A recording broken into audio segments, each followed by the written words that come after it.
Hey, it's JC1424 once again with another album review, and today we're going to be talking about Green Day's 2020 album, Father of All Motherfuckers. This came out just before everything started to collapse in 2020, so you can say it kind of was the premonition of it all or some kind of shit. But they started in 1988 as just a punk band, and eventually they became a pop punk band, and they found their biggest moments in the late 90s. So yeah, they've actually been together for 33 years now. They're going to turn 33 this year. This album cover, first off, looks a lot like American Idiot with the arm and the hand and the heart, hand grenade, the blood, the red, black and white, all that. And then you got the actual thing right here, and they kind of pizzazzed it. A little too much pizzazz. If they were actually going to do this, there should have been a version of the album that you could buy that was 3D, and you could feel the Green Day text and all that stuff, the glitter, and that would have been pretty cool.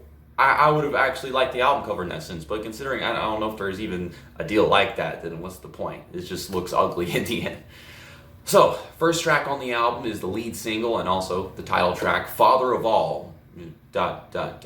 And from the get-go, you can tell this is their most polished sound to date. The guitar tone grinds a rail, the bass just goofs the fuck off, and the percussion is a racket here. So, it's not a bad song, it's a great start to the album, but Billy Joe Armstrong's falsetto is asinine. Like, it works in like, small increments. Whenever he's really going through full verses, like it drives me nuts. It doesn't work, and I think he tries it a few more times in here, and it's not as bad whenever he does it in those small increments. But this song is full of animalistic energy, and that's exactly what the song is focused on.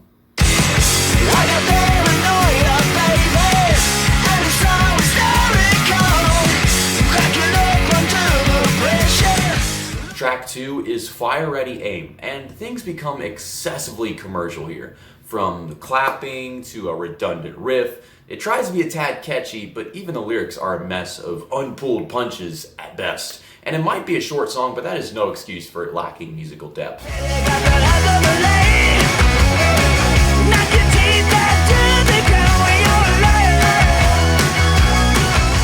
Oh Yeah is the third song on this album, and it samples a sexy 80s jam by Joan Jett into a clunky wreck. And Joan Jett is a name I haven't heard in a while. I watched an interview from her like 2 years ago, I believe. The chorus is good, and it resonates well. The tambourine, it sounds pretty sweet too. But everything else here is a cheap performance made sound crystal clear. I don't even know how they turned a flirty song into one about celebrity politics.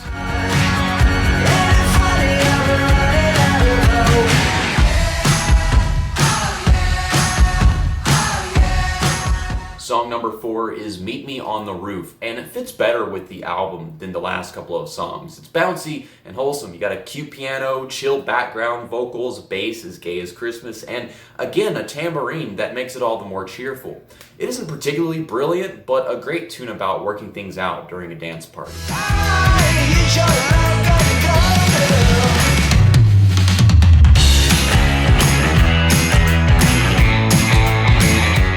Track 5 is I Was a Teenager.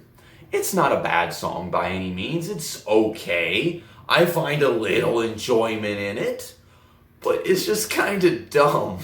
He's telling a silly story of how 30 years ago he was just another punk kid in the neighborhood doing drugs and skipping school because he was cool.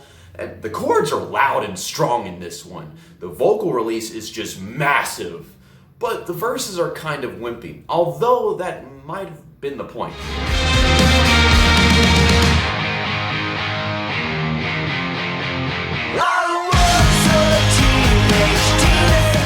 Track number 6, Stab You in the Heart. This song is just a fantastic expression of emo laughter. It's the best song on the album in my opinion. It sort of takes the origin of Achy Breaky Heart by Bruce Springsteen. Billy Ray Cyrus. Oh my gosh, I'm an idiot.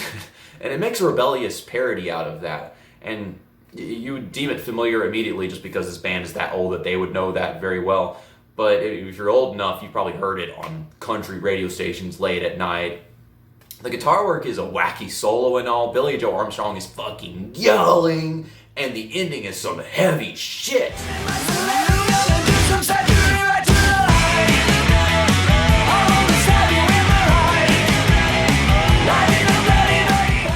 The seventh song on here is Sugar Youth, and it intrigues me how many melodies and lyrical styles are reminiscent of a lot of work from American Idiot, with this song in particular. It even focuses on his nutty addiction to cocaine and how he's wanting more and more.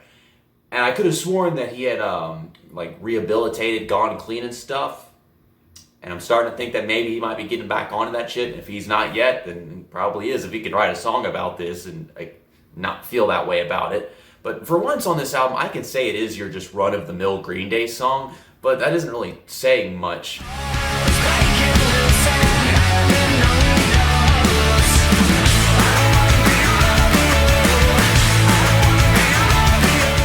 Track 8, Junkies on a High. For a song about getting high, it's quite relaxing with its lazy singing style. The bass is numbing, the electronics are cool, kinda. The percussion takes a neat watered down approach and it really soaks up the song. The guitar goes through this elaborate scheme of like 8 gorgeous tones.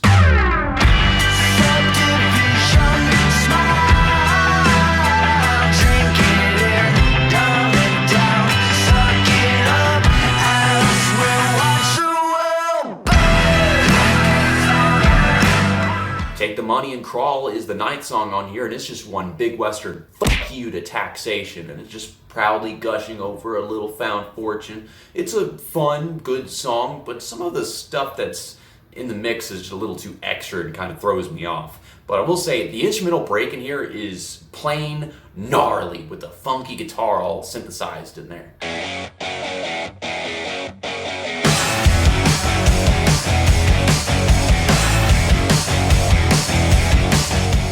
Closing song on this album is Graffitia, track 10, and melodically this song sounds a ton like I Fought the Law, which over the years several punk bands, including Green Day, have done covers of. What I find interesting is that it follows a similar theme to that song even. I adore the stringy and tambourine sections. It makes it all a little bit more lighthearted, but it's just not a strong bop to end it off.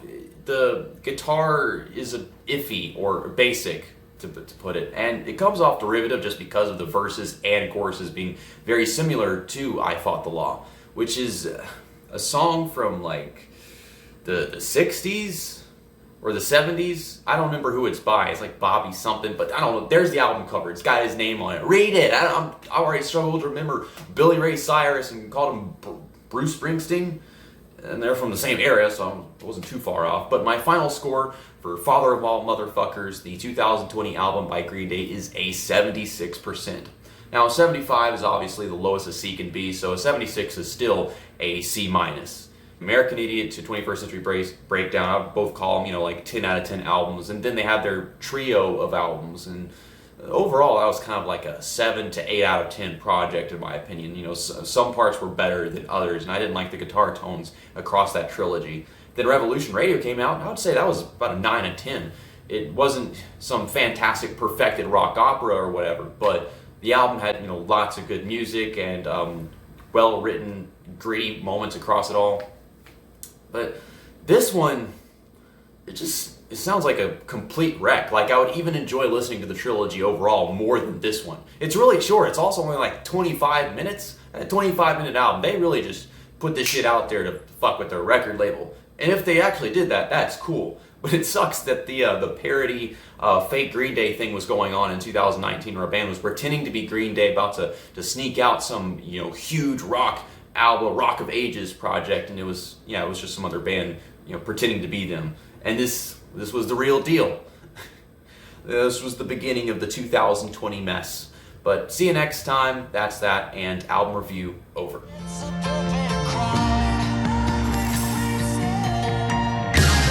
Are we the last forgotten?